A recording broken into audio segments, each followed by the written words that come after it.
The problem of woman. The mother. I wish to speak to you about the problem of woman.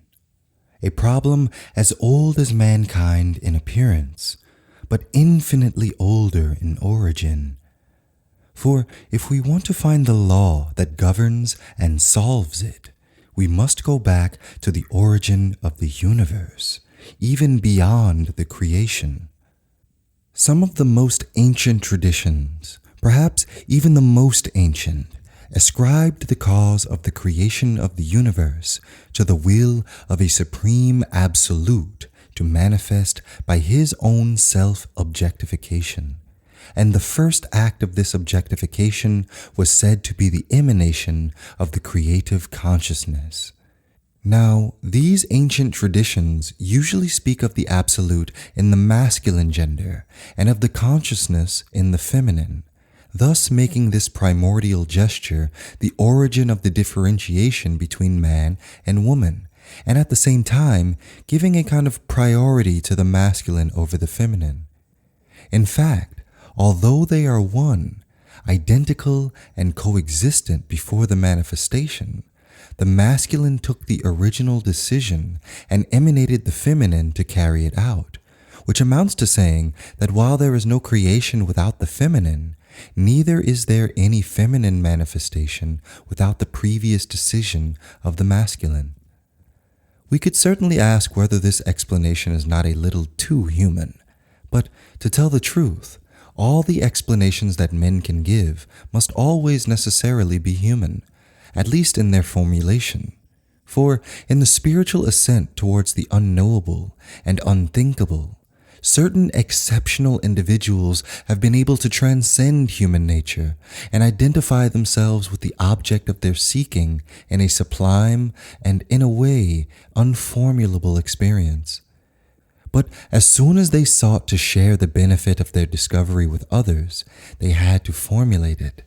And in order to be comprehensible, their formula had, of necessity, to be human and symbolic.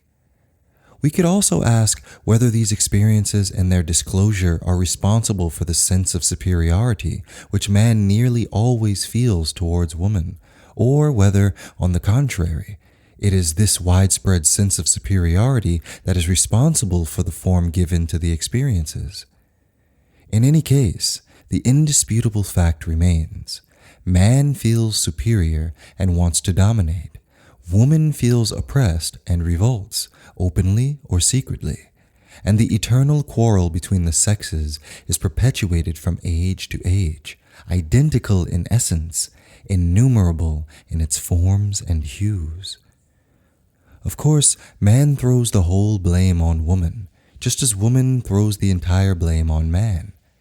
In truth, the blame should be equally distributed between the two, and neither can boast of being superior to the other. Moreover, until this notion of superiority and inferiority is eliminated, nothing and no one can put an end to the misunderstanding that divides the human species into two opposite camps, and the problem will not be solved. So many things have been said and written on this problem. It has been approached from so many angles that a whole volume would not be enough to expound all its aspects. Generally speaking, the theories are excellent, or, in any case, all have their own virtues.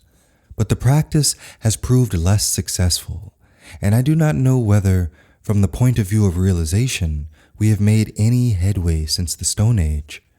For in their mutual relationships, man and woman are at once rather despotic masters and somewhat pitiable slaves to each other. Yes, slaves. For so long as one has desires, preferences, and attachments, one is a slave of these things and of the people on whom one is dependent for their satisfaction. Thus, woman is enslaved to man because of the attraction she feels for the male and his strength, because of the desire for a home and the security it brings, and lastly, because of the attachment to motherhood. Man too, on his side, is enslaved to woman because of his possessiveness, his thirst for power and domination, because of his desire for sexual relations, and because of his attachment to the little comforts and conveniences of married life. That is why no law can liberate women unless they liberate themselves. Likewise, men too, in spite of all their habits of domination, will cease to be slaves only when they have freed themselves from all inner enslavement. And this state of veiled struggle, often unavowed but always present in the subconscient, even in the best cases, seems unavoidable unless human beings rise above their ordinary consciousness to identify themselves with the perfect consciousness and unite with the supreme reality. For as soon as one attains this higher consciousness, one realizes that the difference between man and woman reduces itself to a purely physical difference. As a matter of fact, there may have been on earth in the beginning a pure masculine type and a pure feminine type, each with its own special and clearly differentiated characteristics.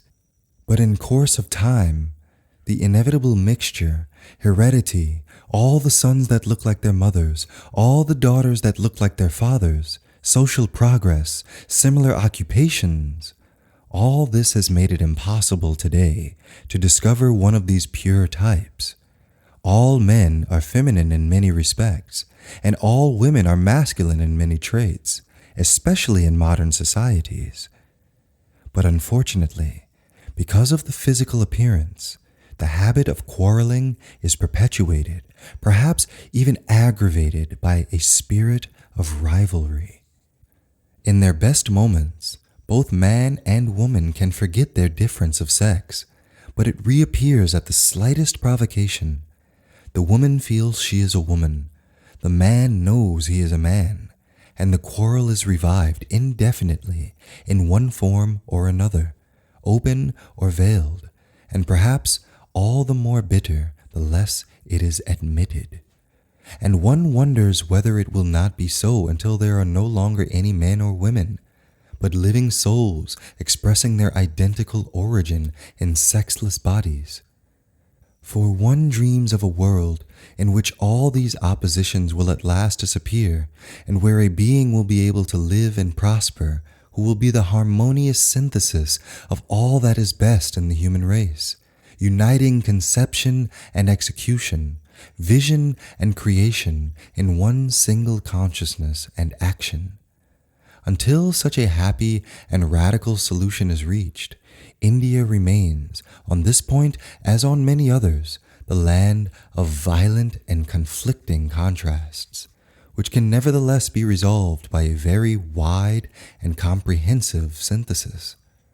Indeed, is it not in India that we find the most intense adoration, the most complete veneration of the Supreme Mother, creatrix of the universe, conqueror of all enemies, mother of all gods and all the worlds, dispenser of all boons?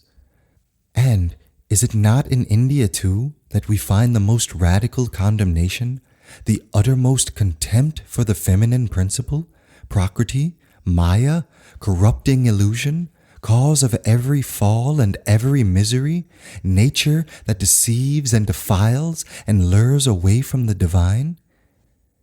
The whole life of India is shot through with this contradiction. She suffers from it in both mind and heart. Everywhere, feminine deities are erected on her altars. The children of India await salvation and liberation from their mother Durga. And yet, is it not one of her children who said that the avatar would never incarnate in the body of a woman because no right-minded Hindu would recognize him? Fortunately, the divine is not affected by such a narrow sectarian spirit, or moved by such petty considerations. And when it pleases him to manifest in a terrestrial body, he cares very little whether or not he is recognized by men. Besides, in all his incarnations, he seems always to have preferred children and simple hearts to the learned. In any case, until the manifestation of a new conception and consciousness compels nature to create a new species, which would no longer have to yield to the necessity of animal procreation, and thus be under the obligation of dividing into two complementary sexes. The best that can be done for the progress of the present human race is to treat both sexes on a footing of perfect equality, to give them the same education and training, and to teach them to find, through a constant contact with a divine reality that is above all sexual differentiation, the source of all possibilities and harmonies. And it may be that India, the land of contrasts, will also be the land of new realizations, even as she was the cradle of their conception. There will be a new creation, the supramental creation. Well, there's no reason why this creation may not take a different form from the one which has been here up till now. And as for me, what I say there is that this is the only solution to the problem, that instead of there being this division, it may be a creation, a being which will unite conception and execution, vision and creation in one single consciousness and action, because that's what has produced the differentiation.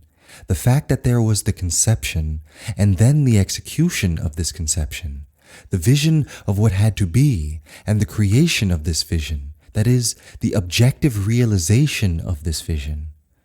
Well, there is no reason why it should be divided.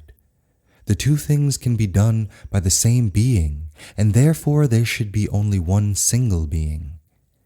Instead of there being two lines, one masculine and one feminine, there should be one single being, and that's what I conceive as the solution of all problems, not only this one, and as the prototype of the supramental creation.